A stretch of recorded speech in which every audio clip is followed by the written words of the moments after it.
Hello comrades and welcome to Season 1, Episode 6 of SPECTRE. I'm delighted today to be joined by Gavin. Gavin, it's a pleasure to have you on the show. Cheers, my man.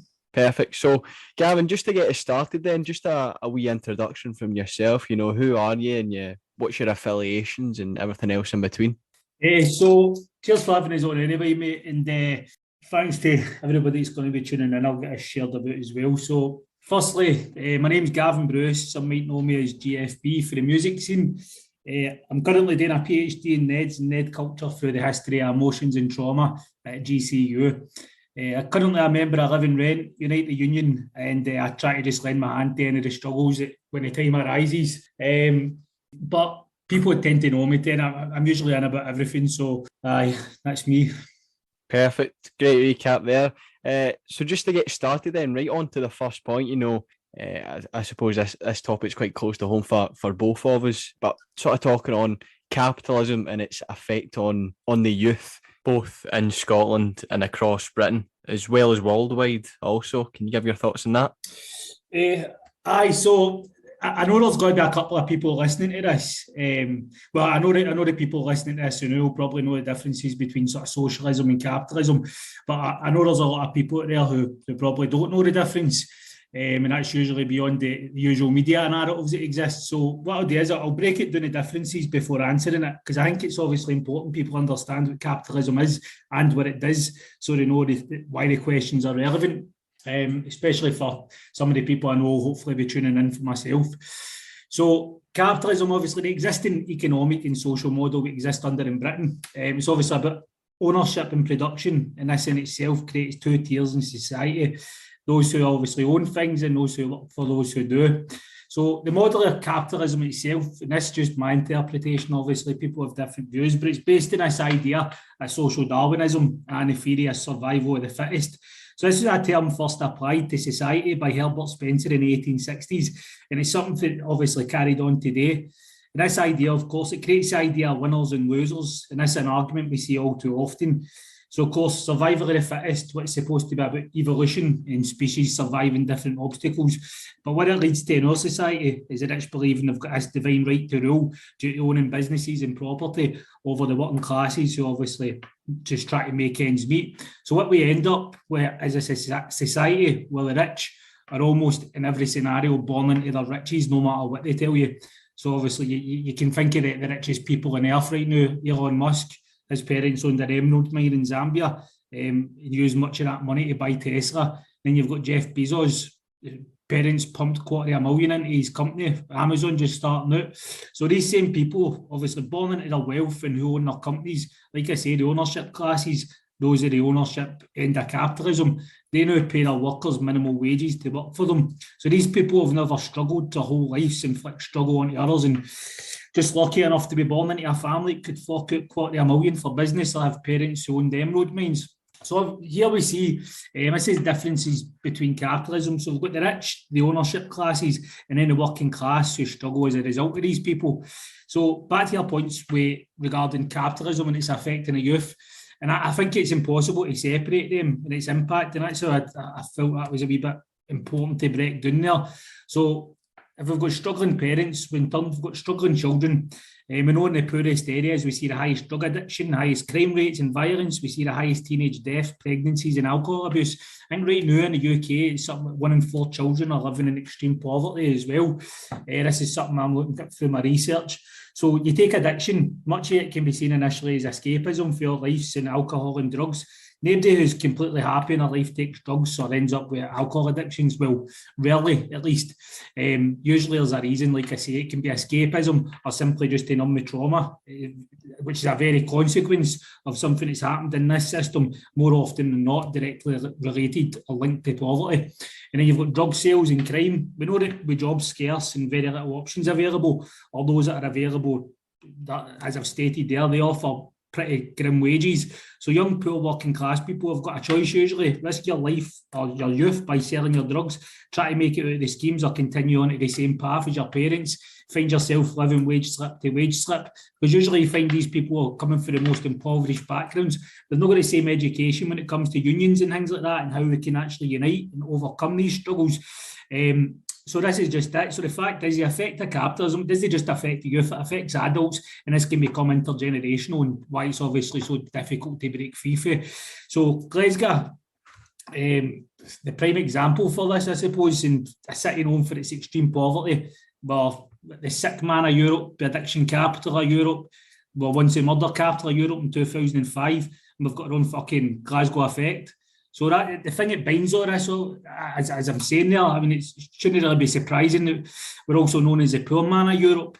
So this is capitalism, and this is what it obviously does to our youth and the adults alike. Absolutely spot on, comrade. I mean, certainly looking at the sort of Scottish stance and, you know, how capitalism's affected us and, you know, the younger generations, you put it quite clearly there when you talk about the highs for drug deaths, you know, murder capital of Europe, and, you know, with the infighting and social attacks even within the working class themselves and these communities and these young people that feel the full brunt of that exploitation from capitalism. These kind of badges are almost an honour. You know, it's in a sense a subconscious fucking, you know, boasting against it that, you know, we wear these contradictions on our sleeve to almost showcase it. But certainly when we see it in the youth, as you mentioned as well, with obviously drugs affecting the youth and drinking, that form of escapism, you know, it's ingrained certainly within society, you know, and it's a real negative that happens across the board. I mean, obviously, well, I was both growing up in Scotland, you know, we know firsthand, you know, where it starts. It always starts at school. You know, you face that brutalisation of capitalism straight away in your school life. You can't avoid it in any way, shape or form. And, you know, you'll be out with your pals drinking all through the night. And this kind of escapism and the effect that capitalism has on us isn't just through the means of drugs and alcohol, but like you say, sort of like crime as well. And, you know, that can be through organised crime as a means to secure money to just provide for yourself with a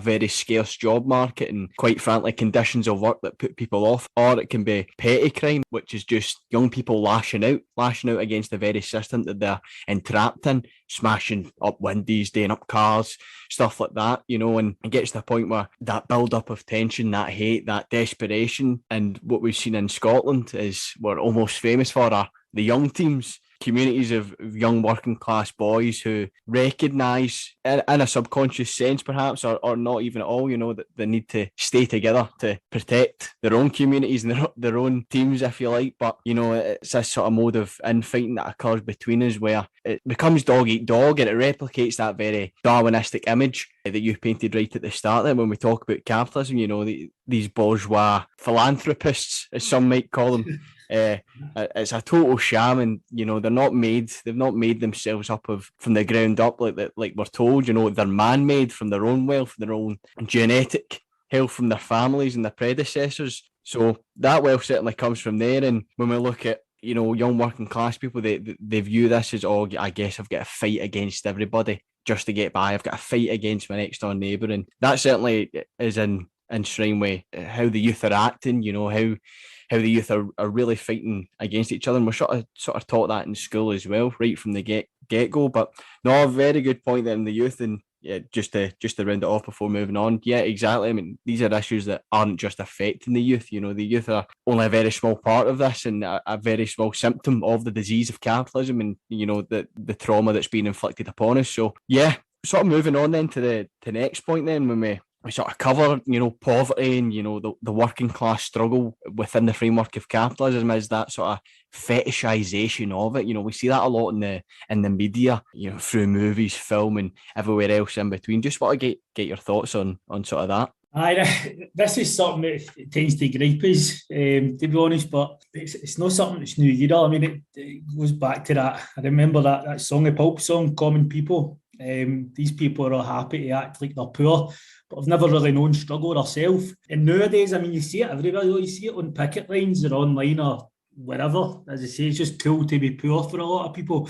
I don't really like talking too much about other people and what other classes do, and I think much of it probably comes from some innate belief that they're needed in the struggle, and like you have some duty to use their class to benefit others. And I'm all for allies and comrades choosing to fight for us, because I mean, after H.O.O.D and many others did the same. But it's this elitism it's instilled in many of them, but I find problematic.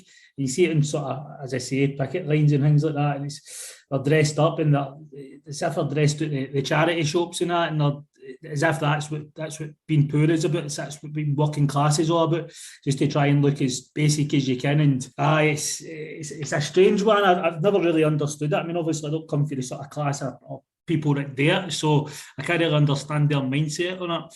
But as I say, if I'm thinking about a recent study that I read, and asked, can middle class people be Neds? And I really shouldn't be trying to slaughter an academic here in a forum he can't really answer back, but I just thought it was absolutely ridiculous. I think his name's Robert Young, and he reached the conclusion that you could be an Ned as long as you identified as one, basically. And this creates all sorts of problems in my mind. So if you can identify as an Ned, ultimately you're identifying as somebody that's working class. If identity is all it is, then obviously it takes away these sort of the alienation that we face, the victimisation and the oppression we face under this capitalist system, and the sort of the means through which the system itself inflicts on us, talking about the police, the authorities, the judiciary, even the education system, which we find ourselves excluded from. So you're walking along the street being pulled by coppers, being excluded from certain circles because your accent or your haircut, unable to access much of the amenities in your locality due to being poor. And we see this all the time with gentrification and things like that. A lot of the sort of bourgeois, they're all, as I say, dressing up as if they're this working class, and they're trying to use sort of, I think that you see with Buckfast quite a lot nowadays as well. It's kind of, they've tried to make it as if it's a fucking retro thing or something like that, whereas years ago when we were drinking it, we're fucking demonised for it. You walk along the street with a bottle of wine, you were an Ed, they couldn't want to even go into the shops to get you a bottle of wine. But now, as I say, it's become kind of retro, and it's kind of cool to be Glasgow working class, and even the notion of an Ed itself has become kind of fucking glamorised and glorified to some extent, because as I say, it's cool to be retro, it's cool to look back at that era again. But as I said earlier, the murder capital of Europe in 2005, that was kind of peak Ned era, but yet we've got this romanticisation here, and it just totally overlooks, as I say, the oppression that we faced by the system as a result of this capitalism. So I feel this is also why maybe a lot of the working class are bumping their heads nowadays off was, because it seems mostly those who do identify with working class, a lot of them aren't actually working class, whereas a lot of the people who are working class and they're making a few bob and decent jobs and things like that, they see themselves as a sort of the billionaire of the world. And this, of course, to me is a problem. So I try not to say too much, as I say. It's just points off the top of my head there. And one of my points to take away from that, obviously, as I say, it's just, you can't really be an Ed unless you're working class. If you're middle class, I mean, it takes away this, as I say, the systemic oppression that we face, and it takes away the sort of obstacles that you face in life as a working class person. This can obviously transcend just sort of Ned culture. This is about all working class people, as I say, when it comes to your accent, your haircut, your background, or your, as Bourdieu put it, your cultural capital. If you're not saying words certain ways and you're going up for job interviews and you're not presenting yourself the same way that maybe some middle class people put it, you're right away behind them. And this goes back to, as I was saying earlier, about the whole survival of the fittest. When it comes to survival of the fittest, the working class in society who's want to have this sort of professional model built on a middle class or upper class world, because it's them who've created it, then obviously we are the fittest when it comes to that, because it's not our culture, but yet we're supposed to fucking fit into that culture, whereas these upper class and middle classes feel as if they can just fucking hop in and out of the culture, or hop in and out of being working class when they please, whereas for us it's not really the case. We're sort of stuck with it. So I hope that answers your question. I'll just, as I say, just a few points off the top of my head there. Yeah, absolutely spot on. I mean, perfectly what you said there at the end, you know, the petty bourgeois, if you will, you know, they can hop in and out of it, you know, they've got the means to do so. And, you know, that's the very clear difference between your actual Ned and your social pretender, is that they can hop out. You could be middle class hanging about with your so-called Ned mates, and you can be acting as they do, but the fact is you can jump out of that. You can head back to, you know, your own fancy house. You're not having to worry about anything else, but your Ned pal is going home to his flat. The heating's not on because, well, they can't afford to. They're mum's possibly just been sacked, with a fire and rehire policy that's been put into place with work. It's these various things, food banks and all that. You never see these people worry about them. The only time it's on their mind for conversation is when, it's being brought up in elections or general elections mandates, you name it, in the news or the politics. That's the only time these people will ever discuss these things. Meanwhile, your working class communities are having to talk about food banks daily. They're having to talk about, well, there's more people going. Okay, that means there's going to be a shorter supply. Oh, there's a cost of living crisis. People who donate, can't donate as much now as they would because of this. And these are the very real issues that affect people that, your social pretender, your petty bourgeois imposter, can't comprehend. It's not in their mindset. And, that's a very, very difference between that. So I think that's absolutely spot on what you said there. I mean, not only that, when we look at the sort of fetishization of it, we see that, like it says, in the media. And that's not necessarily all bad in terms of if you're a director, a storyteller trying to tell, a story of working class plight and all the things that affect it. But sometimes these directors, these creatives can sell out, that image in their market. I think you see that with probably one of Britain's most famous shows, Shameless. It starts off well as a story of working class family in Manchester, and as the seasons go on, you sort of see that sellout of image and a brutal portrayal of working class. And it's one of those things that before I was ever involved or sort of develop that class consciousness, I just sort of passed the show off as being nothing more than a show. But when you sit there and you analyse it, you see all these stereotypes. They come into fruition when you just look about you and everything else in between. And not only that, we talk about the middle class and how they view it. It's to them it's fun. That looks brilliant. What about their job, causing havoc, selling drugs, doing drugs? That's a break of their boring routine for them. Aye. And not only that, when we talk about the stuff that we're vilified for as working class people, you mentioned quite rightly there, the likes of Buckfast. More of an El Dorado man myself, but we'll save that debate for another day.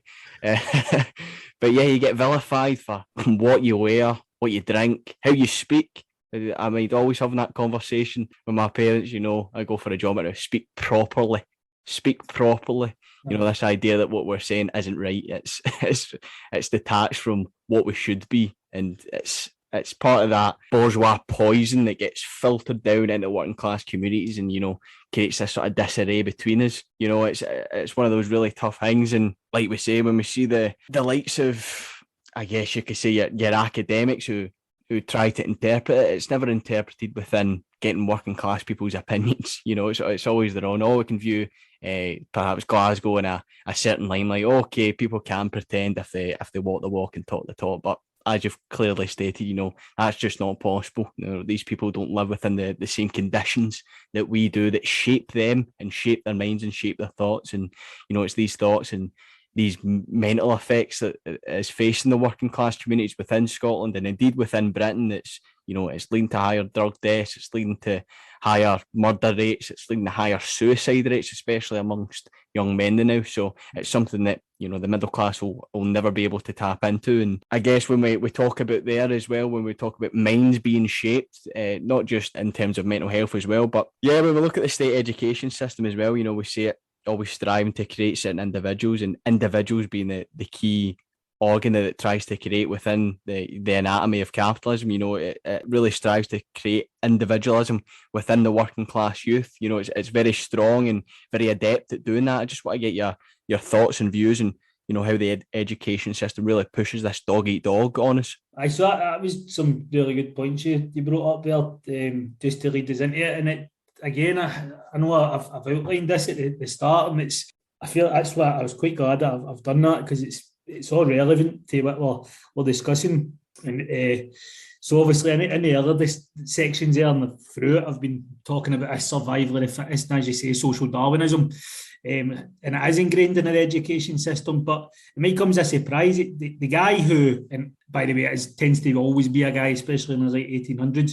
So this guy who came up with the school reforms in the late 1880s, his name was H.O.O.D, and he was actually a huge fan of Herbert Spencer and thanked him for his essays on education and health. And it was through these that the new curriculums across the country were implemented. So the idea that individualism was taught individualism is taught to us in schools, it shouldn't really be a surprise. So you think about sports in schools. Initially, these were introduced by Almond and were designed to get the nation fit and healthy and ready for war, should it arise again after the Boer War, basically after Britain got its arse kicked in South Africa. So ultimately, they were training Waynes for war. Many working class Waynes who were, as I say, training working class Waynes who owned nothing, profited for nothing, to fight in wars that were always created by the rich for the interest and profits of the rich. So in relation to individualism, well, again, sports, we've got captains, we've got people propelled to excel against others. And be honest, I'm not one of these people who thinks we should be banning sports or something like that. They're an integral part of a child's youth and hobbies nowadays as well. So you can see it though, whatever you can be taught in a football field, you can be transferred into battle and the war, or just into society in general. So if you're forever taught in school, you like to do well in your exams, otherwise you'll just become nothing in later life. And there's probably a bit of truth in that, or what there was once a bit of truth in it, but it creates this notion of school is everything, and should you not succeed, then ultimately you're a failure. So around you've got all these people from different backgrounds. Even in working class schools, not everybody's got the same income, not everybody's got the same sort of support for their parents. You might have single parents, you might just have, you might live with a guardian instead. And there's a lot of people obviously living in extreme poverty, and I know that myself for experience. So from an early age, school teaches you to try and excel for yourself. It doesn't teach you to work together, it doesn't teach you to spur on your fellow students. It basically tells you if you don't succeed, you're going to be a failure. And this again, we see the notions of winners and losers as Spencer and this social Darwinism model proposed. So what they don't tell you, obviously, is in upper class schools, public schools are teaching the kids the same thing, but it's far more amplified and focused. They teach these kids to follow, to lead, and sort of to rule. And ultimately, it's about ruling working class kids in the state schools who are taught if they don't do well and get to university, they're going to become nothing. So naturally, some in the working class schools, they excel. But the majority, as we know, they don't really go anywhere past school. I mean, in Scotland, it may be a wee bit different now because of the emphasis on university, because it is free. But I mean, in terms of, if you look at, I think it's PhDs, I think the amount of people doing PhDs, it's still only something like 1% are working class. And if you think about the people who come from an impoverished background in working class, I think it's as low as 0.01. So for the vast majority, by the time they get to working years, they're already in the belief that they're worthless because they've not went on to university, they've not went to do something that's a highly sought after profession. Even though every job's got its own skills and ultimately it all contributes to society, I'm basically told if you're not doing it this way, then you're a failure. So the fact that some of them might become subservient to the people who are taught to lead, it shouldn't really be a surprise in my mind. In terms of the individualism, like you've said, the ones who do prosper and grow up believing the world is their oyster, I suppose this idea where you can achieve it and you put your mind to, the same sort of pish that Disney teaches the Waynes as well. If you dream it, you can achieve it. But it's not really the case. We already know, unless you own something, you're unlikely to get anywhere. And if you do make enough to go on to own something, you're already way behind those who were born into it. So this promise and a dream ultimately is a lie to keep the working class Waynes working hard, just so they can become victims to the same system of capitalism their parents did as well. So it's kind of like an endless cycle. I think it's pretty self-explanatory anyway. I mean, we see it, but they don't champion togetherness, they don't champion collectiveness unless it's serving them. And this is kind of a reflection of society itself. Unions are bad, individualism is good. Even though if you're an individual, you're going to get fucked over by the system, whereas unions are the only way to fight back against it. And that's kind of, as I say, it's kind of ingrained for school, and we see that anyway. So, Aye, spot on again, Comrade. I mean, even just looking at the Scottish education system and in terms of how it runs as well, we see, that social ordering of, putting working class people in certain roles and dictating that through certain examinations. I mean, the way we see it in Scotland, where they like say you go into your classes, your Nat 4, your Nat 5, your hires and all that, you get your prelims, your pre-exams, and that's a way for the teaching body to see, okay, who's going to fail? Who do we think's going to fail? Okay, well, we can tell them, we don't recommend you sit the exam. Why don't you sit another year out? Don't make the school look bad or drop down a level. It's that sort of ordering that takes place in there. And, if I had a quid for every time a teacher told me, if I don't pay attention, I'm going to end up a bin man, these sort of roles that are viewed as bad when in fact, you know, these small jobs, as they claim, you know, actually are vital for the running of our society. But yeah, you know, the conditioning of it when we see it in schools and what we're taught and how we're taught, it's always, you know, competitions against ourselves, striving to beat each other via, you know, test scores. It's a very prevalent thing. I mean, it's tough for perhaps, you know, people like myself in schools who done an extra year in another subject where I was lucky enough to get the grades I needed for college. So I was at my final year of school just sort of mucking about. But, you know, you've got other folk who unfortunately weren't as fortunate in that. And that's just due to the teachings of the school. You know, they don't teach to better you. It's all about the course. It's all about the grading. It's all about the reputation on then in the school as well, you know. So if you're falling behind, then you're falling behind. The teachers, the schooling body isn't going to pick you up because, quite frankly, they don't view it as worth their time. You know, you're going to get abandoned by them, and you know it's only those who score well that they truly care about because they get them into certain programs. It's good publicity for the school if, you know, they've got their people scoring higher than others, and schools have essentially become a competitive market, even within the state education system, where they're fighting against each other. I mean, you somehow get these rivalries of different schools, even in today's day and age, you know, whether it's be your Dumbarton Academy and your Clydebank. Oh, we hate Clydebank. Why? Oh, we don't know. We just hate them. so it's that sort of rivalry that's almost rivalry of the fittest, mate. That's exactly. So it's even we things like that, you know, that really get into people's heads and it's forced within us. And like you said there about your unions and that, and folk standing by themselves, they take that knowledge that they've learned from school and try to use it into the real world and reject unions. And as you say, they just get absolutely shafted over. They've not got a chance, you know. Meanwhile, there's actual power within a union, but within a collective. And we look at, you know, Thatcher and her famous quote of there is no class, there is no such thing, it's only individuals. And you know that's probably one of the most poisonous speeches, you know, the most poisonous set of words that's ever been uttered from a human's mouth. And we've seen its effects in our policy and how it's really brutalised working class communities across Britain. And this is for generations to come because we're still seeing it happening, whether that be for Margaret Thatcher's lip service or indeed the very actions of the Tory government now. So it's certainly something that's still prevalent within society as well. And I guess that sort of leads on when we talk about poison and, you know, the working class community and the working class youth being poisoned is we're bourgeois role models, you know, very instrumental in further suppressing the working class youth. I mean, you only have to look as far as your Love Islands, your Love Islanders and that, and to see that these are the supposed role models that young working class people are to aspire to. Just to get your thoughts on that and what you think you know, are bourgeois role models that we should all look up to smilingly. Well, to start with this one, and it's so as I've already explained, I mean, the rich people folk tend to look up to. You like say Elon Musk, he's somehow seen as a sort of genius when the actual fact is he bought his company. He never invented fuck all. Comes up with these theories that have existed for decades and passes them off as his own. So he's like the smartest guy alive for people who can't be asked picking up a book. And the thing is, I get that. Not everybody's got the time to read and stuff like that. And this is part of, obviously, the system we live in and the sort of exposure that we face through your social media channels and through different outlets. It's all these people that we're celebrating.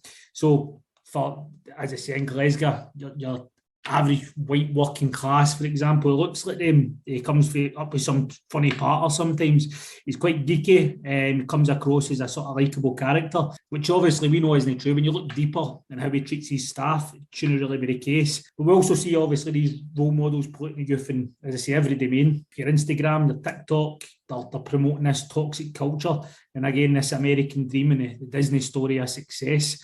It's funny you mentioned Love Island. I mean, I've never seen Love Island, but I know this cretin Molly May because of her comments. So the lassie's got shares or something, her figurehead, and she's for this, what is it, Pretty Little Things, one of the most exploitative companies in the country. I think they own sweatshops abroad. So again, the whole ownership idea comes into this, except obviously it's much worse because there's also a sort of imperialist element to it, because with this company, they don't even want to pay the UK working class a decent wage for their service. They want to exploit the cheap foreign labour in places like India and Bangladesh. And again, the same can be said about Primark and all these other companies written off. But this lassie, as I say, really irked me with her comments. She's not alone in this, but just to make an example of it, with her comments in regards to what have the same 24 hours in a day. I mean, my missus, she shows me her stories on Instagram and what she gets up to. My missus is somebody that's just starting to get into the struggle and she's starting to learn, just because she's always been sort of conscious to some level, but it's just trying to get that education shown her why and how.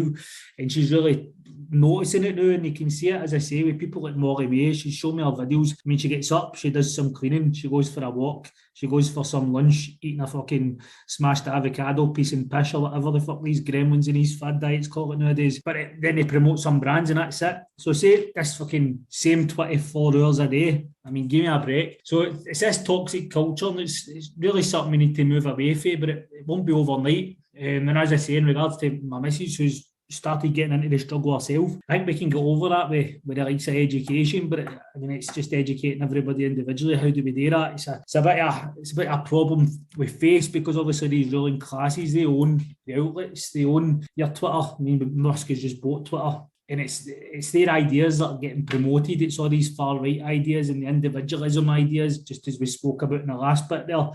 Everything's all driven by this same model of survival of the fittest, individualism.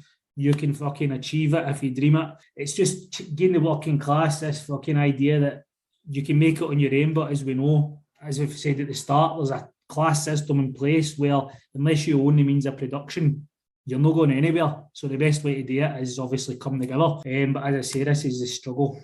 Aye, spot on comment. I mean, I've got a lot to say about, these bourgeois role models, and a lot of it may get me arrested by the police, so I'll watch what I say very carefully. But as you say, these people are on this pedestal now, and they get to that area of success in their life where they just become a whore to the capitalist market, whether it be promoting and advertising to just remaining as a figurehead for their companies. And right, you say, these people don't have working routines, they live a life of leisure, and it's their idea of the same 24 hours is spending about 3 of that working and the rest on social media, maybe making a TikTok that earns them another 100 grand in advertisement, and then they can call it a day there. But it's infuriating hearing those words and seeing firsthand that we don't have the same 24 hours in the day. It's completely false.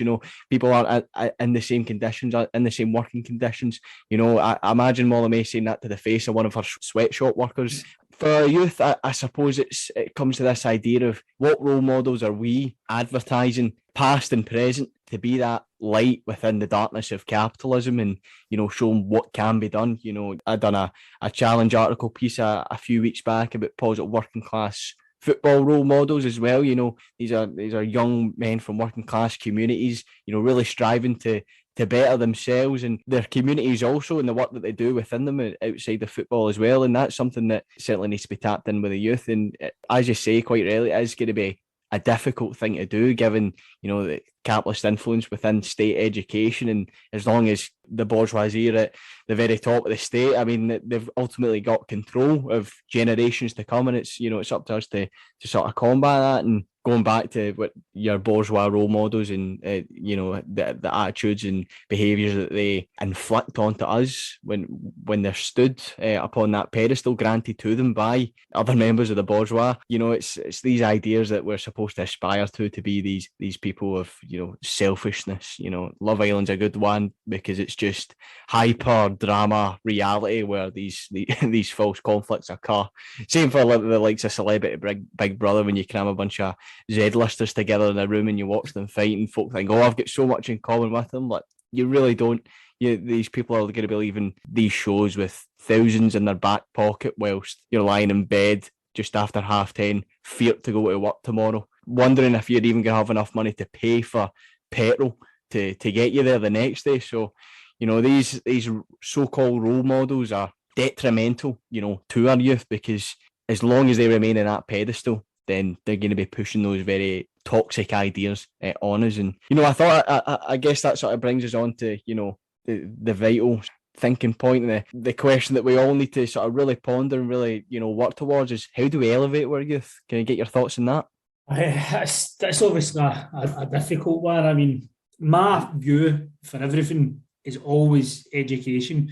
It's just getting education on a grand scale, as you said there. I mean, we're already fighting in a battle that we're seeing for education level, children as young as 4 and 5, getting ingrained with this idea of individualism. We've got social media teaching everybody about individualism and how to prosper and how to beat your fellow working class man or woman. We've got all this sort of issue where it's really difficult to overcome it. But as you rightly said there, there's a lot of work that gets done within communities, and I think this is a way to overcome it. If we've got working class communities, the main voices that are coming for these communities are working class.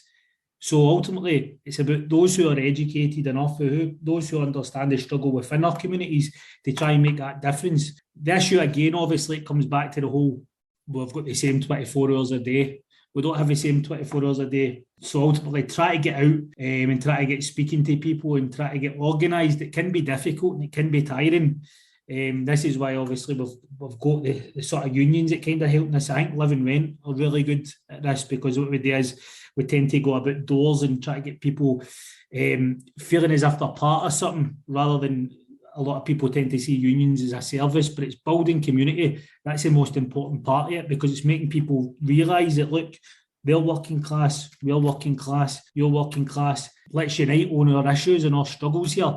And I think when you build enough communities together, then you can start reaching out and you start reaching into other communities. And when the communities overlap, that's when you start building something really special.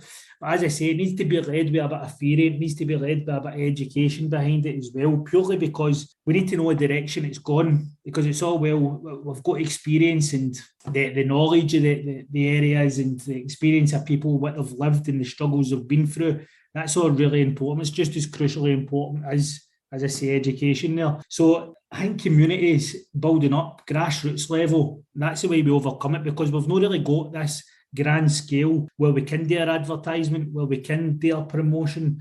I mean, fair dues, we've got our wee papers here and there, but for grand scale, how can we compete against the likes of the Metro, which is owned by the Daily Mail? I mean, they're on every train and every bus. So that right-wing media has just been perpetuated.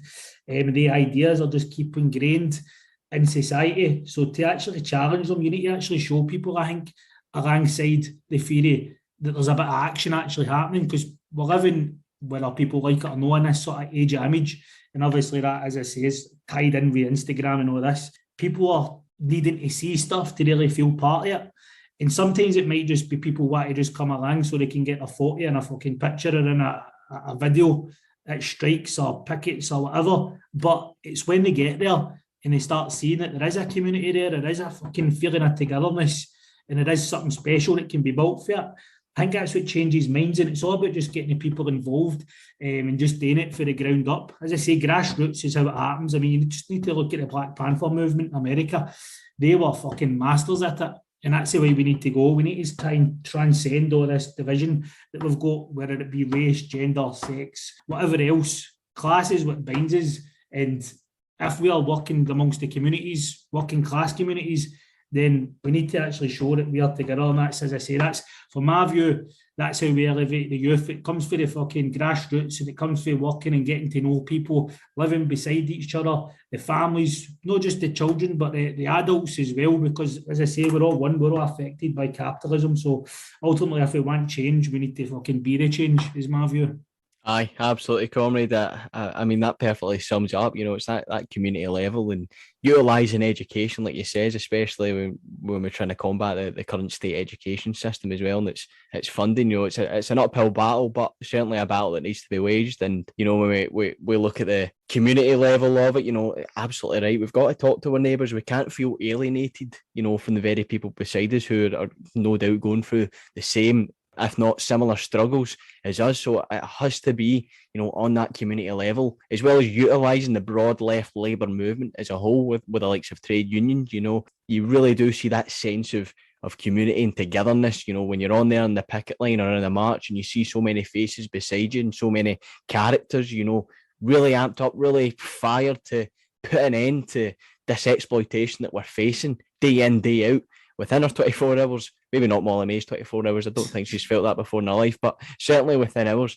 And it's that fight, that inspiration that really puts us forward and gets us over this hill of pessimism. You know, we can't afford to be pessimistic in these times. We've really got to fight and combat this, whether it be through channels in the youth or older channels, the likes of the trade union movement and tenants unions. You know, these are really vital and play that, you know, key instrument in the broadness of it, and, you know, really combating and working towards elevating the working class as a whole. And that's absolutely vital if we're to have any success and, you know, make any dent within the machine of capitalism as a whole. So you're absolutely spot on with that. Just to finish off and round off, just to see if you've got any, you know, final talking points, and whereabouts can we find you in social media and that? Social media, got my Twitter. You can put that up on the link or whatever, but I'm not really that asked about that sort of thing anyway. But my research, obviously, I'm looking forward to getting that published or getting it out there anyway. As I said, Neds and Ned Culture in 1995 to 2006 covers, as I said before, this whole murder capital of Europe and how a lot of the working class youth were obviously blamed for this, but also how we lived in this environment. And for some reason, we've never actually been considered that we might be actually victims to this environment, given that we were the murder capital of Europe and the trauma that obviously comes with that. It's something that's seriously overlooked. So in terms of what I can promote it, I don't really have it to promote it apart from join a union, join Live and Rent, tenants union. If you're working, join a workers union. Ultimately, this is all I'm about. It's just about working class struggle and about trying to make life a wee bit better for each of the working class people beside us. As you've said there, it's all about community. Without community, we've really got nothing. No matter what they tell you, all these fairy stories about how you're going to become the next billionaire and all the rest of it. I would say thanks for having his own. Cheers. Cheers again, comrade, for coming on. It's been an absolute pleasure, and I'm really looking forward to reading your research once you're all finished. I will actually. I've got a thing going on now, and it's a People's School Uniform Project. And what we're trying to do is, goes back to the whole idea of community. And what we're trying to do is raise a bit of money for those who, when it comes to the Waynes going back to school, because obviously we see there's people in work who are struggling. So the people that are out of work right now are going to be struggling even more. So when it's coming to this cost of living crisis, which everybody's feeling, the usual people that are alienated, i.e. your underclass, I know there's no such thing as an underclass. I know that people like to call people that, but ultimately we're all the working class. And this People's School Uniform Project is just about trying to raise funds for those going back to school who people can't afford their uniforms for the Waynes, and we don't want to give them second-hand stuff. But if we can get some, then that would help us as well. But if it means buying them new trainers, if it means getting them school bags, packed lunch boxes, even jotters and things like that, pens, the rest of it, just try to help people or the Waynes get into school without being further marginalised and alienated and facing a, as we've already spoke about through that, you mentioned that this sort of conflict we face between our own class and people try to compete against each other, and we see that especially when it comes to bullying our Waynes. So if anybody can contribute to that, or even wants to get in touch with us, because I might need some hands obviously when we're doing deliveries and dropping stuff off, or even if anybody is going to be struggling to reach out and let us know, then obviously we'll try and help you best we can with that. I would ask you if you can post a wee link up for us there, Nathan, mate, and hopefully that will help that project a wee bit. But again, just thanks for having us on. Absolutely, comrade. We'll be 100% sure to include that link in the description also.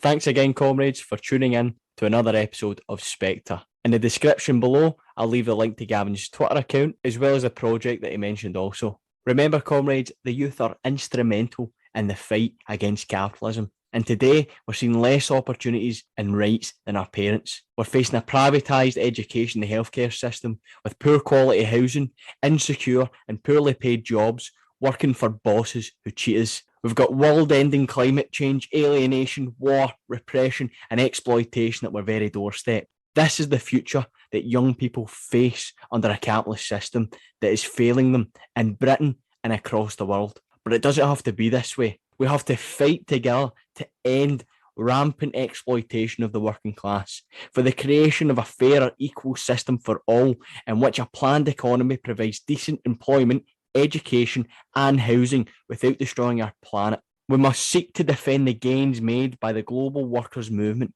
and seek to end the grip of global imperialism on the world's oppressed peoples. Our strength lies in our unity. We must unite as young people and take back what has been stolen from us. Only together, within our ranks, can we achieve socialism in Britain and indeed across the globe. The question that many young people need to ask themselves is this: if not you, then who? I highly encourage comrades to get involved within their communities as well. As me and Gavin mentioned, start that grassroots development and begin to educate others in our community, especially young people. But most importantly, for the many young people listening, join the Young Communist League of Britain. Get involved and get active in the fight against capitalism. As members of the working class youth, we must come together to remove this anti-worker government. We must also come together to help the most vulnerable working class people made to suffer in the interests of big business and finance capital. It is not enough for us to sit in our hands and read theory. We have to get active, combining what we've learned into appropriate praxis. Young people must be active within their communities, trade union organisations, tenants' unions, and everywhere else and beyond. Let us be the role models that the working class deserve, not these Love Island wasters who are nothing more than running dogs for capitalism. This fight will not be an easy one, but it's a vital one for peace, jobs, and socialism in our lifetime. Again, thanks for tuning in, comrades. Be sure to leave us a review, share the podcast with your comrades, and if you're interested in appearing in the podcast, then get in contact with us using the email in the description. All we need, comrades, is just one generation of youth, and we'll transform the whole world.